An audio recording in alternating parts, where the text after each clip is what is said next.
Monsieur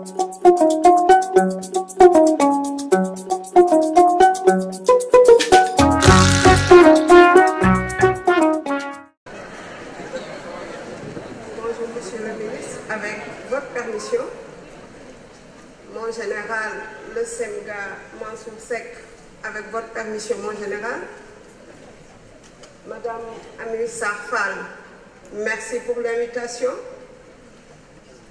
Chers parents, chers invités, chères nièces et neveux, à vos titres, rangs respectifs.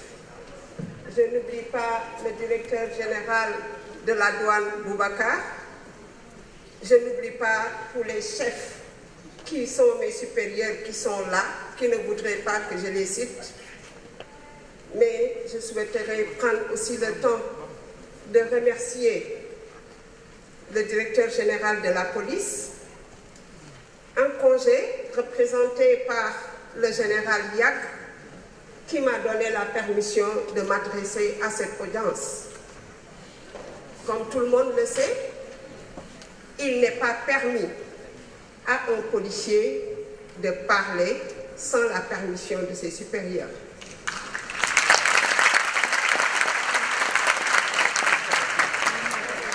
Il n'est pas non plus permis à un agent des Nations Unies de parler sans la permission de ses supérieurs, bien qu'étant en congé. Donc il y avait beaucoup de problèmes pour que je sois ici. Et j'ai dit à Madame Ami, jusqu'au dernier moment, je pourrais vous faire la surprise d'être là-bas, mais ce n'est pas encore sûr. Madame Ami, je suis là. Je suis là devant un public que, dès que vous m'avez décliné l'invitation, j'ai émis le vœu de rencontrer. De rencontrer parce que c'est un échantillon du Sénégal. Le Sénégal est bien représenté ici. Et tout ce que j'ai dans la vie, je le dois au Sénégal. Des parents sénégalais, des grands-parents sénégalais et paysans sénégalais.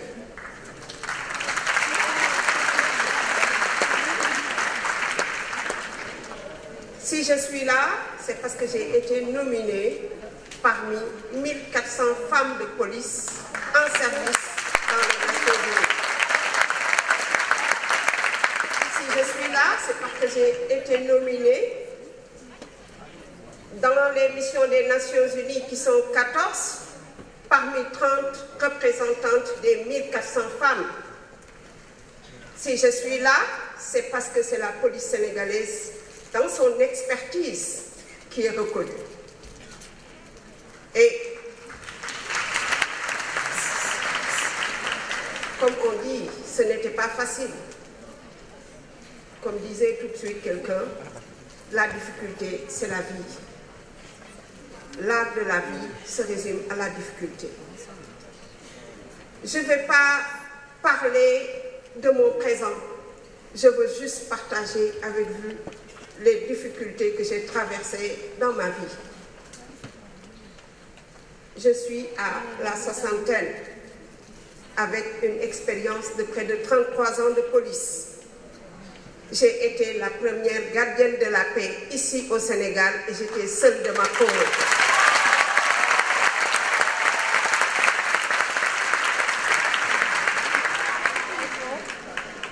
La première fois que je suis sortie pour aller en mission, c'était en 2005, au Darfour. Et c'était une crise humanitaire. C'est pour vous dire, il est arrivé des moments où on ne pouvait pas sortir seul. Ça va choquer, mais j'ai à le dire. Les chiens avaient tellement mangé des cadavres qu'ils ne craignaient plus la personne humaine. Quand il fallait descendre de la voiture, il fallait faire appel à des gardes. Il fallait faire appel à des militaires pour qu'ils tirent des coups de feu en l'air pour que vous puissiez descendre. Sinon, les chiens allaient vous faire aussi la fête. Et ça a duré pendant 15 mois. Et au retour de cela, je suis encore revenue pour redevenir policière. mais je vais vous parler un peu de ce séjour-là. J'avais laissé 3 enfants, avec ma maman, avec 2 sœurs, avec des frères, avec, je vais dire, une famille bienveillante.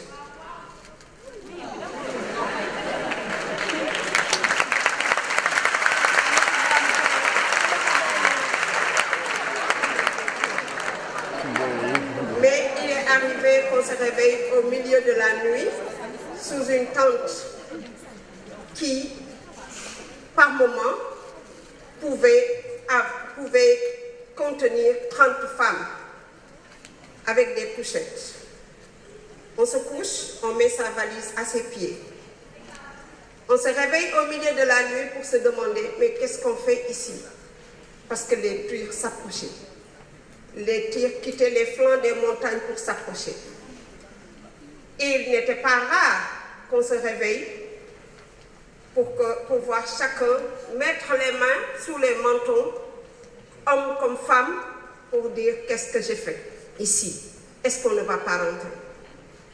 Mais vers 10 heures, quand le soleil se lève, on se dit, si on rentre, d'autres personnes n'auront pas la chance de venir ici.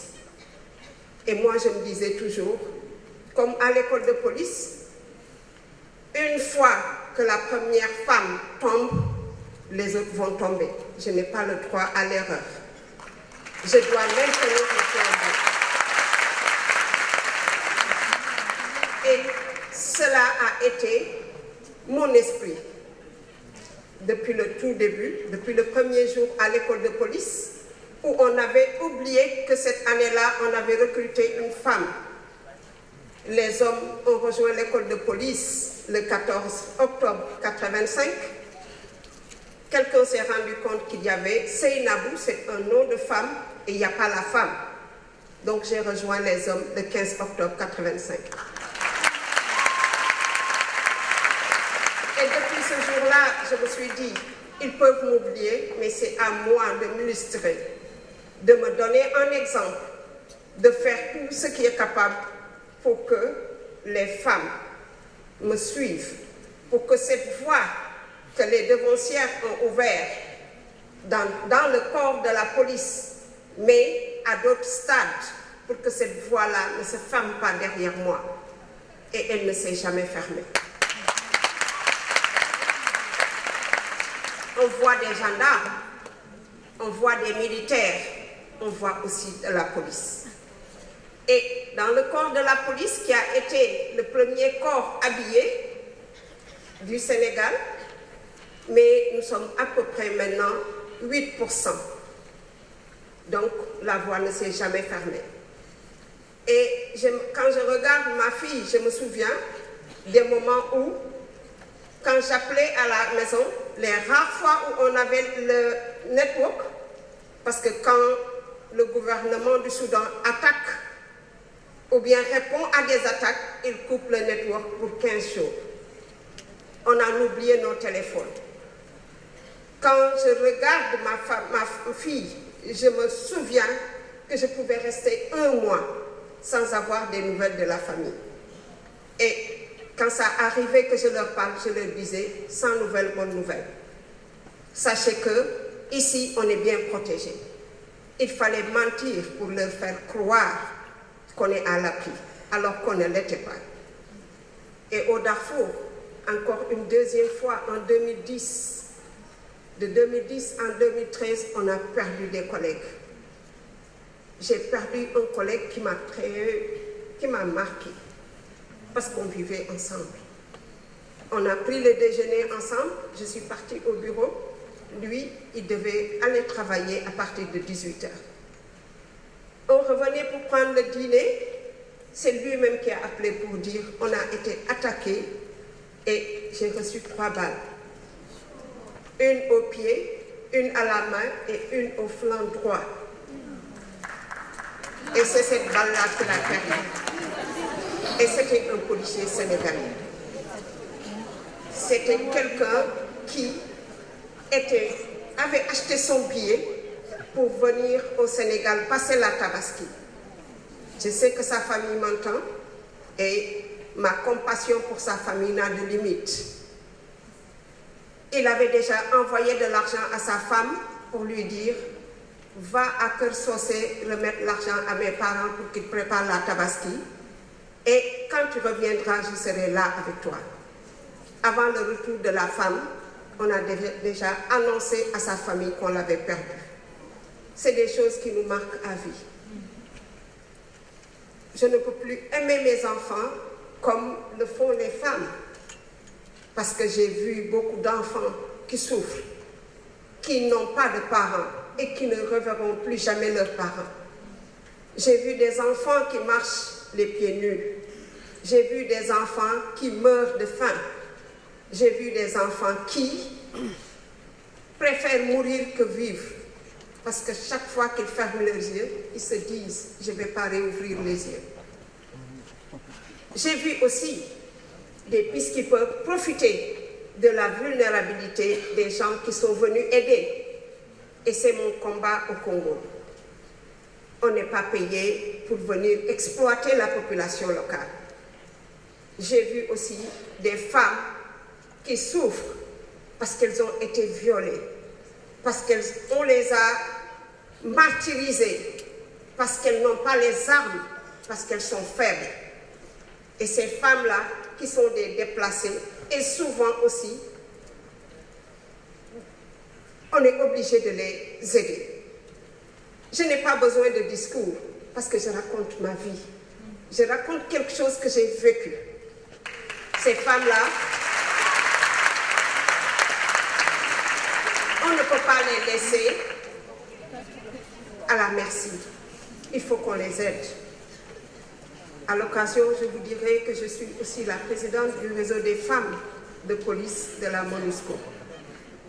Et c'est avec des collègues femmes qu'on se cotise. On prend nos salaires à chaque fin du mois, mais de nos salaires, on prend de l'argent pour se cotiser, pour aider ces femmes.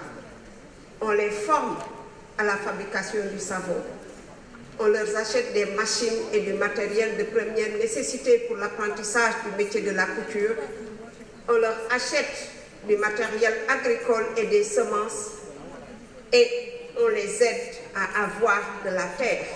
Vous savez, dans certains pays, la terre n'est jamais donnée aux femmes. Donc c'est dans ces difficultés que j'ai été reconnue. Reconnue pas parce que je suis sénégalaise, mais reconnue parce que depuis toujours, je me suis modelée.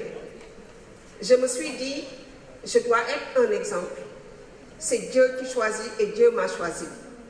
Première et seule gardienne de paix au Sénégal, en 1985, j'ai peu tombé, mais je n'ai pas le droit de rester couchée.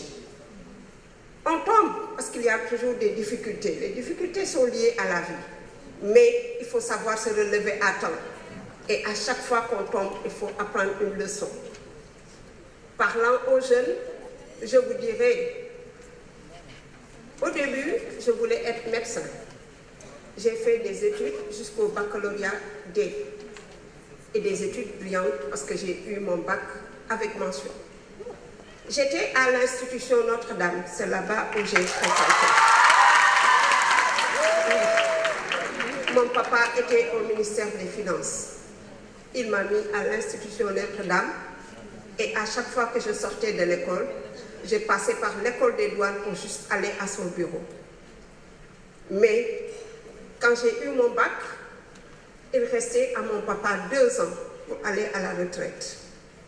C'est là-bas où j'ai opéré un choix, et un choix de vie, parce qu'il fallait quelque chose pour soutenir celui qui a soutenu mon jeune âge, celui qui a soutenu les études. Je n'étais pas l'aînée, mais j'étais la première à avoir le bac. Donc je me suis dit, il faut que j'aille faire quelque chose de ma vie. Et c'est là où j'ai eu les informations par rapport à l'ouverture des concours à la police. Et c'est ce qui m'a fait devenir policière aujourd'hui, ce que je ne regrette pas.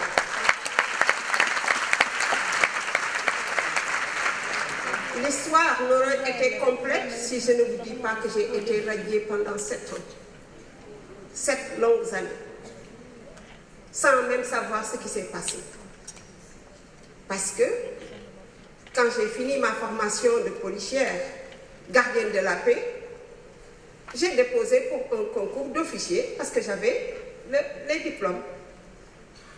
Et je suis sortie de l'école, on m'a affectée au commissariat central, il y avait une grève, cette fougue de jeunesse, on ne savait même pas de quoi il s'agissait. J'étais avec des collègues que je ne citerai pas ici, mais qui se reconnaîtront. On est parti avec la foule, on était là, l'atmosphère bon enfant, et le lendemain, on se réveille, tout le monde est radié. Et comme je n'ai pas de tonton ministre, je n'ai pas de tonton député, je n'ai personne que Dieu, personne ne m'a reprise. Alors je suis restée 7 ans dans la galère. 7 ans, 7 longues années, où il fallait tout reprendre, où il fallait repartir à l'école, où il fallait se mettre au petit commerce, où il fallait revoir ses perspectives, revoir aussi et se remettre en cause. Est-ce que j'avais fait le bon choix? Est-ce que j'avais fait le bon choix? Je ne sais pas combien de fois je me suis posé cette question durant ces 7 ans. Et Dieu avait fait que j'avais déjà oublié quelque chose comme retourner à la police. Parce que quand les hommes se mettaient au combat, ce n'était pas ma vision. Ma vision était de faire autre chose. Mais le jour où on nous a dit on allait vous reprendre, je n'ai pas sauté de joie. Mais je me suis dit, ce sera ma revanche. Et ma revanche a été prise ce 5 novembre dernier, quand le secrétaire général des Nations Unies m'a honoré devant tous les pays membres des Nations Unies. Et je souhaiterais, à l'occasion, demander à Madame Ami une faveur. C'est de donner le award à ce peuple sénégalais représenté ici, à cette jeunesse qui est là, à ses petites sœurs, à ses nièces et neveux. Je vous donne le award et je vais vous le présenter.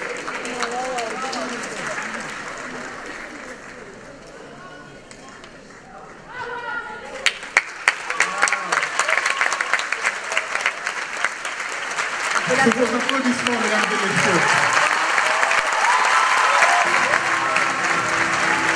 Merci. Merci beaucoup.